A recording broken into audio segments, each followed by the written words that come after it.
Hello, I'm Joseph Colaneri, Music Director for the Glimmerglass Festival, and this is Keeping Time with Colaneri.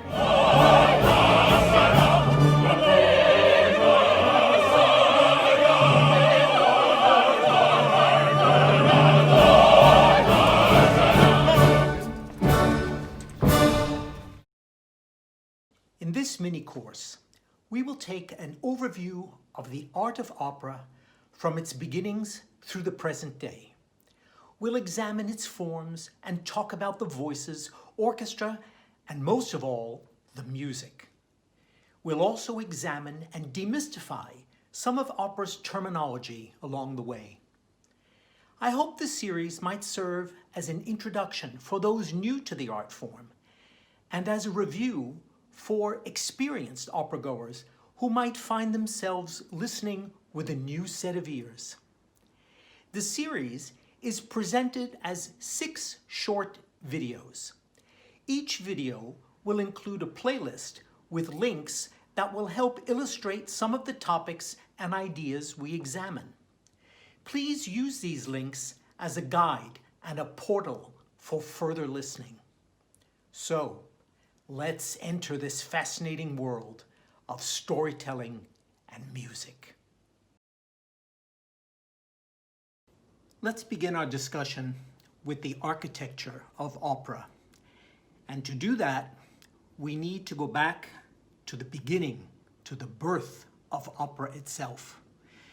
Now, at the beginning, opera was called in Italian opera in musica, or literally works in music. Sometimes even dramma in musica, or drama in music. And of course the term is Italian, opera, just shortened from opera musica, because opera had its beginnings in Italy. So it's attributed to the Florentine Camerata, a late 16th century group that was attempting to revive the style of Greek drama, or at least what the Florentines believed was Greek drama. Now, I think we could even go back a little bit further to prehistoric humans wanting to relate the story of, let's say, a big hunt, perhaps illustrating the hoofbeats of the woolly mammoth by drumming on a hollow log, or by imitating the singing of a bird with a reed flute. All examples of using some kind of music or musical instrument to help to tell a story. And then, of course, there is the singing voice. And that's used not to only imitate the sounds that are heard in nature, but also as a way of projecting the voice over a large distance. So singing is really just sustained speaking. If you can speak, you can sing. It may not be beautiful, but we can all do it. Now, once opera was born, once it came into existence, it needed a structure in order to sustain the artistic framework. And so we begin by building that structure. Now, in any kind of a dramatic story, we have a plot. We have to be able to relate the story. Something happens at the beginning, moves through a middle point, and then has a conclusion. And of course, as you relate a story, relate a plot, there's always emotion involved. And opera and emotion, of course, go hand in hand. Now, this plot plus emotion kind of structure, plot leading to emotion, is known formally in Italian opera as recitativo and aria. Recitativo from the Italian verb recitare, meaning to perform or to act, and the word aria, which is a word for air or song, something very simple in its idea and concept. And so the recitativo advances the plot until we reach an emotional point. And that, of course, is the point that we call aria.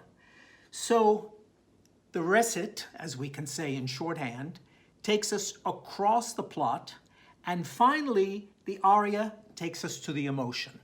And that would be, I love, I hate, I am angry, or even I am overjoyed. We can find a wonderful example of that in Mozart's The Marriage of Figaro. When Figaro discovers the moment that the Count has designs on his soon wife-to-be Susanna, he begins to become jealous. And little by little, in this recitative that precedes the aria, Se vuol ballare, Figaro starts to put two and two together. And of course, to keep the aria very clear, the accompaniment is not orchestral accompaniment, but simply what we call the accompaniment of the continuo. That is a keyboard instrument. In the case of Mozart, it would either be a harpsichord or a forte piano, and a bass instrument, usually a cello, that would work alongside the keyboard instrument. So here in this particular case, we have Figaro becoming angrier and angrier. We can feel the progression of the emotion building up to something at the end of this recit in Act 1 in The Marriage of Figaro. When he says, bravo, signor padrone, oh yes, bravo, my dear Count. And we hear the cello and the harpsichord just playing short little chords. And they just punctuate these bits of information in the plot that help to take us to eventually the emotional point. Figaro becomes angrier. A capire il mistero. Now I begin to understand the mystery. E a veder schietto tutto il vostro progetto. And I now completely understand your entire plot. Now I understand what you're up to.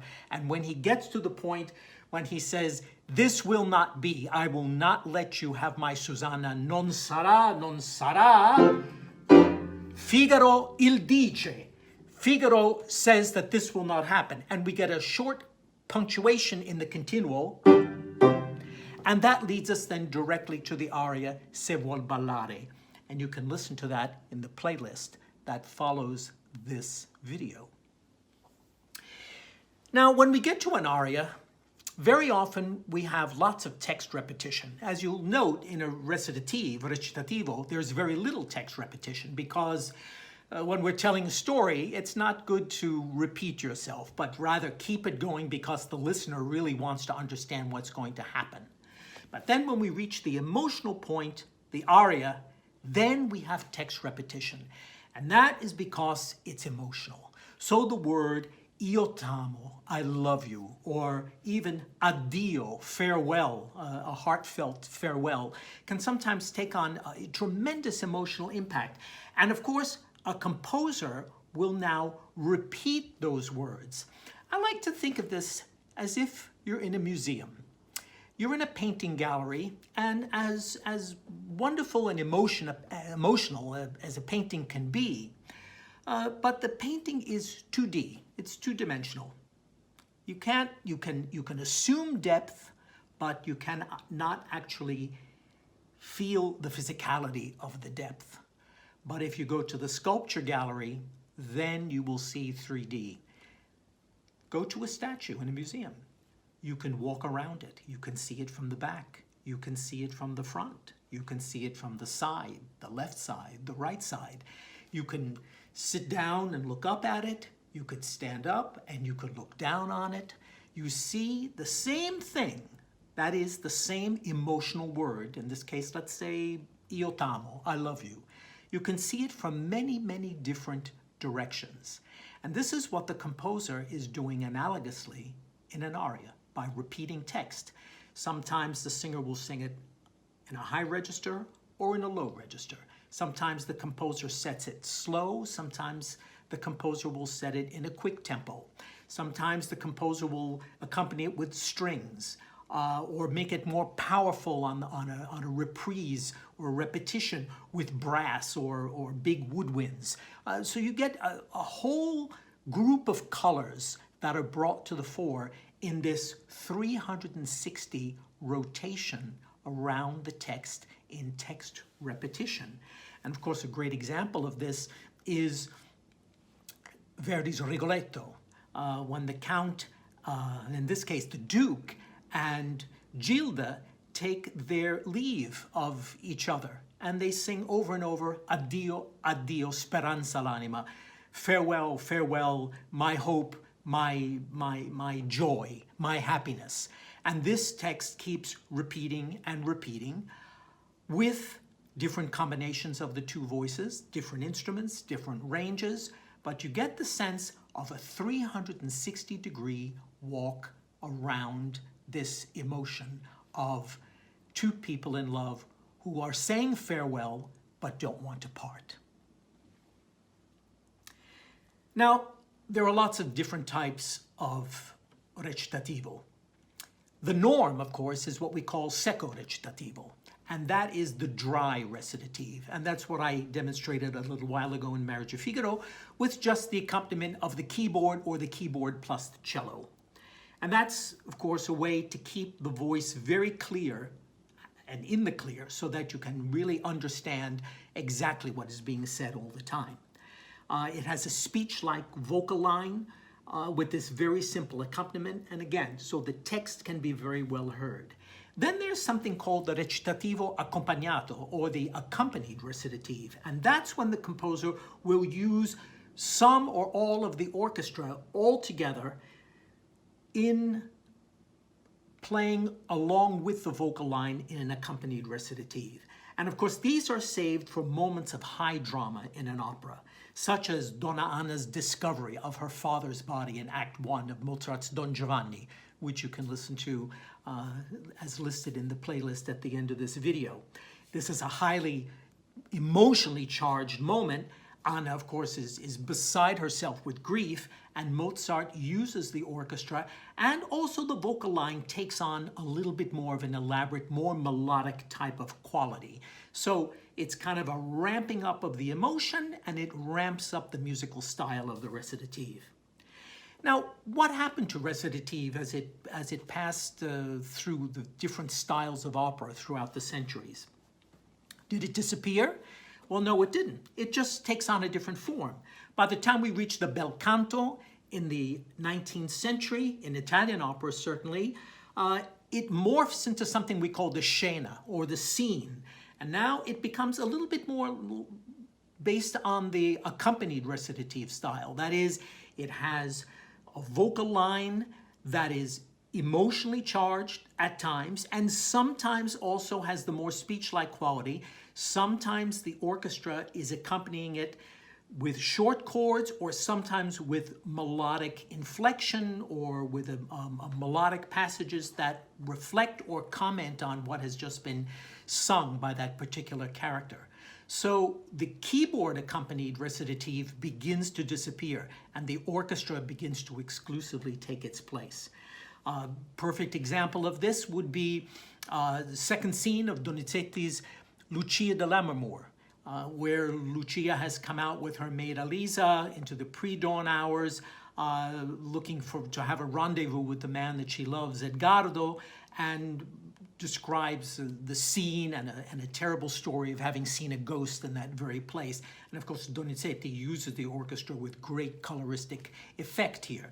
Same idea, this recitative will eventually lead to the emotional point of the aria which follows. Puccini, even at the end of the 19th century in La Bohème, makes use of this recitative technique. The famous aria Si mi chiamano Mimi, which is Mimi's sort of introductory aria when she tells Rodolfo who she is. And at the end, she finally says, there's really not much more I can say. I'm just your neighbor who has come out at this inopportune time to bother you. And again, Puccini sees this as a way of her being more conversational, and therefore sustains one orchestral chord underneath, a string chord, and lets the voice just move in speech-like patterns above. Again, related to the early style of secco recitativo. Sometimes composers will even employ spoken text in an opera as a kind of a more realistic recitative.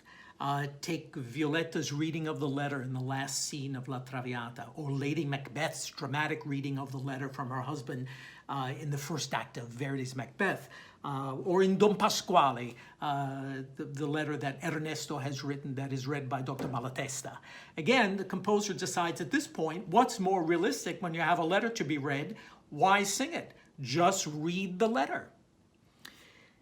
And then, of course, aria, being the emotional element, became the subject of real elaboration. So in as much as recitative developed in different types of forms and became in a certain way a little bit more elaborate, so aria really took off because it's the emotional element.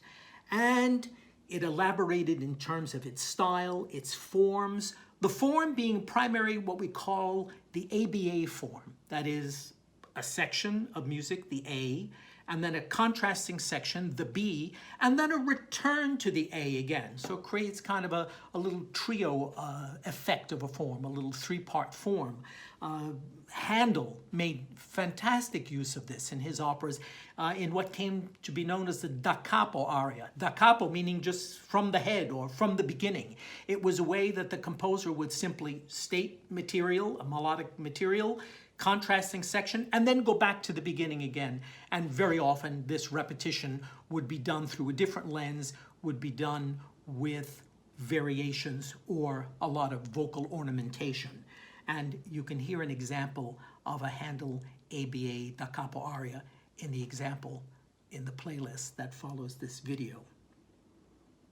Sometimes composers even used freestyle monologue without any kind of particular strict form. And Giuseppe Verdi was one of the great users of this style, great exemplars of this style. In Rigoletto, again, we find the great monologue of Rigoletto, the title character, called Parisiamo, after he leaves his conversation with the assassin Sparafucile. And again, it has a realistic sense to it because it's as if one who is now alone, in soliloquy, simply moving from one thought to the next. And you can hear Parisiamo in the playlist that follows this video. So there is the basic structure of aria and the basic structure of recitativo. And this forms the architecture of opera, the basic architecture of this great artistic form. In our next session, we'll explore how recitative and aria expand to form even larger ensemble structures that we encounter in opera. Thanks for listening.